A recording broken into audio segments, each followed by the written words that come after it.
Assalamualaikum warahmatullahi wabarakatuh. Kali ini saya akan membahas mengenai cara memanage stres untuk ibu-ibu di tengah pandemi COVID-19. Nama saya Karlisa Priandana, saya pengajar di Departemen Ilmu Komputer IPB. Sebenarnya kenapa sih kita bisa stres? Ya, yang pertama tentunya school from home. Ternyata di tengah pandemi COVID-19 ini, kita perlu menjadi guru bagi anak-anak kita di rumah. Ini ternyata cukup berat karena banyak sekali hal yang harus kita persiapkan dan kita kerjakan di samping tugas-tugas kita yang sebelumnya memang sudah ada.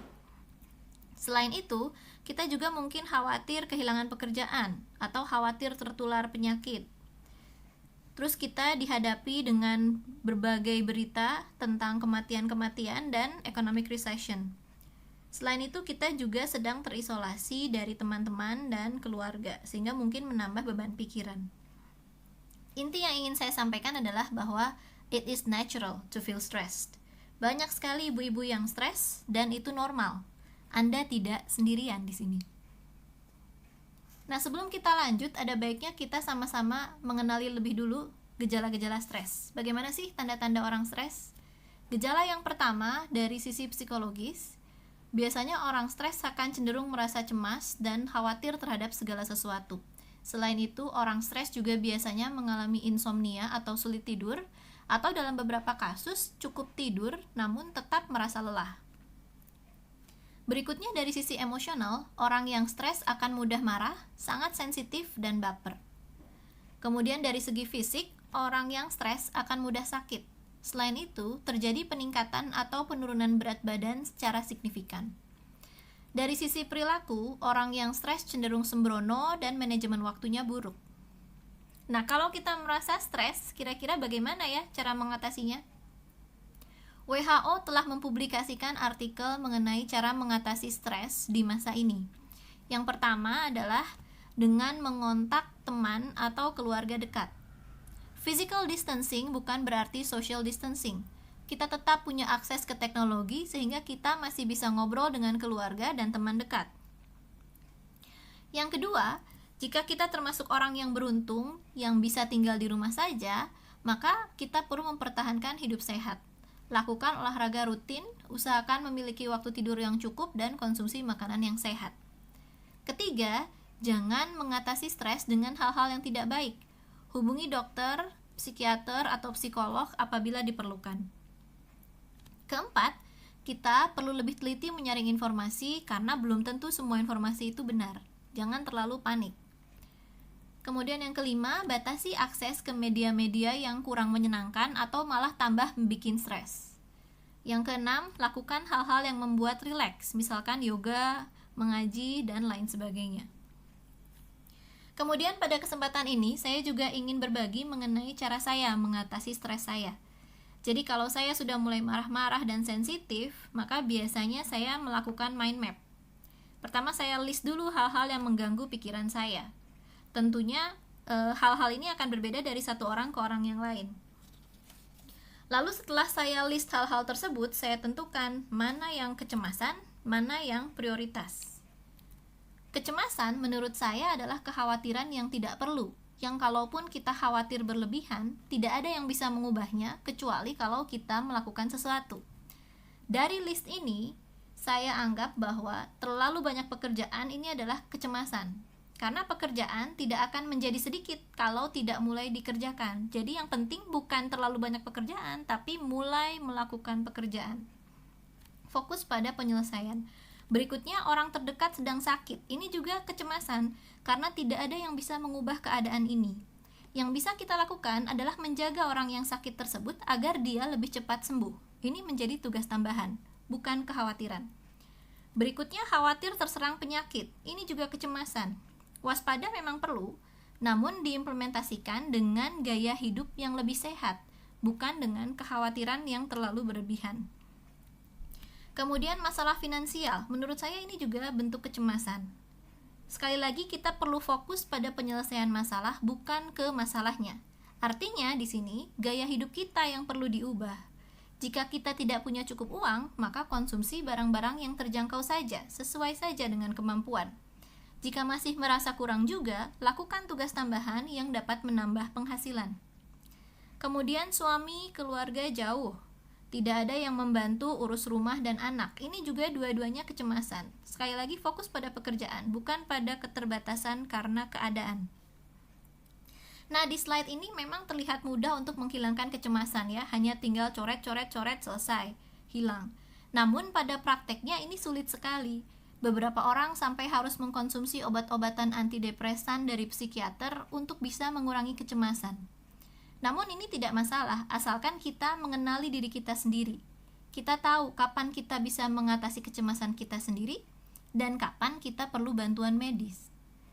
Nah, setelah kecemasan ini hilang, maka kita bisa mulai fokus ke prioritas, yaitu hal-hal yang perlu kita kerjakan. Tapi sebelumnya, kita perlu list lagi hal-hal yang perlu dilakukan ya. Ini kecemasan hilang. Tadi misalnya kita perlu menjaga orang yang sakit, artinya kita punya tugas tambahan.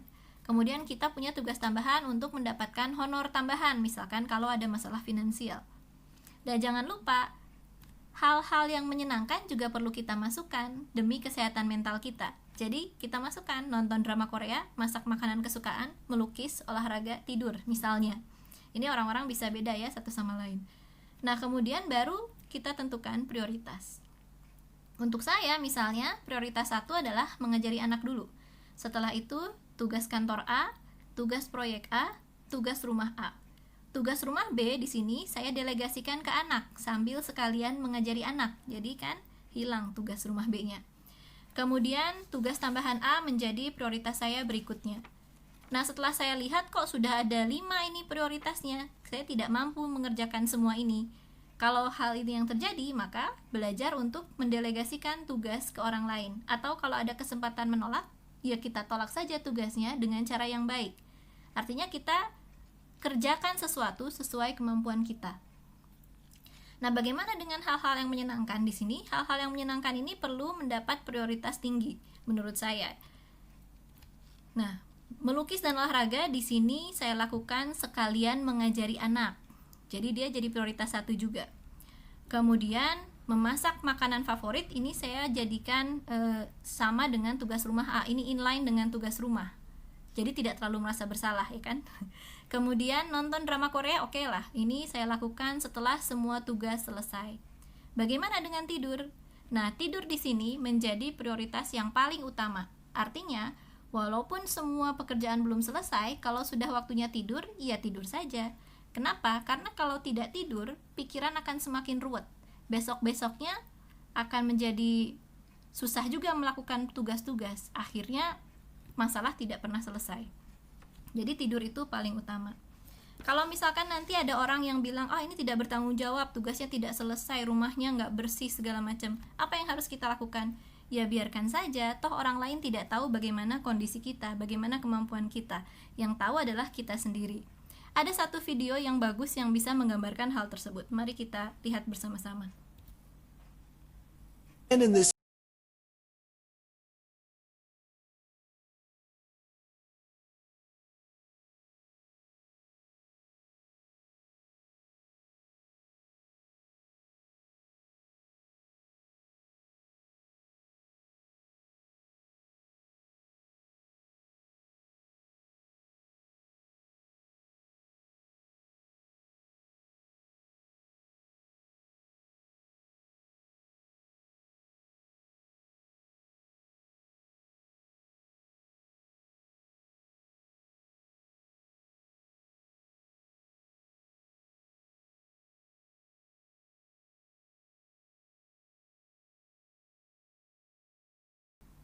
Nah, bagaimana videonya? Kira-kira apa pesan moral di belakangnya?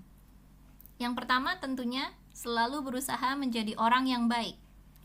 Yang kedua, orang lain tidak tahu kondisi kita, jadi jangan terlalu berharap banyak. Kalau kita merasa tidak sanggup melakukan suatu pekerjaan, tolak saja dengan baik.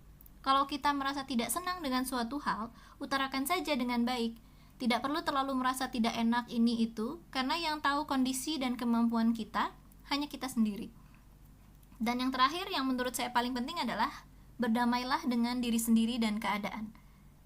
Karena keadaan setiap orang berbeda-beda. Setiap orang pasti memiliki masalah yang berbeda-beda. Jadi tidak perlu membandingkan kehidupan kita dengan orang lain. enjoy saja dengan kehidupan kita sendiri. Baik, demikian paparan dari saya. Mohon maaf atas kekurangannya, semoga bermanfaat. Terima kasih. Wassalamualaikum warahmatullahi wabarakatuh.